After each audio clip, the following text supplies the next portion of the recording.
Anabia baby আনাবিয়াকে হস্তান্তর করা হচ্ছে মাননীয় প্রধান অতিথির হাত দিয়ে। বেবি মিনহাকে হস্তান্তর করছেন আমাদের নারায়ণগঞ্জের আমাদের অভিভাবক।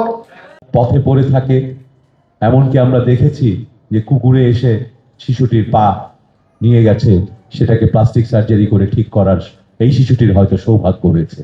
এমনি হাজারো শিশু হয়তো প্রাণ হারাচ্ছে, তাদের জীবনের শুরুতেই জীবন অবসান হচ্ছে, যেটা হওয়ার কোনো কারণ ছিল না যদি আমরা রাষ্ট্র এবং সমাজের পক্ষ থেকে সেই নিরাপত্তাটুকু দিতে পারতাম। তাই আমি নীতিগতভাবে এই নিউবর্ন হাবের যে আইডিয়াটা, সেটিকে সর্বাত্মক সমর্থন করি। অনেক আগে আমাকে বলেছিল, দুঃখজনক যে আমার একটা ফ্যামিলি ইস্যুর কারণে আমি জয়েন করা সম্ভব হয় নাই।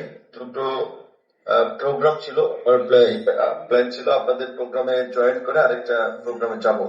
আমি আন্তরিকভাবে দুঃখ প্রকাশ করছি যে আজকের এরকম একটি মহৎ অনুষ্ঠান আপনারা দাওয়াত করেছিলেন, আয়োজন করেছিলেন। আমি থাকতে পারলে খুব ভালো লাগতো।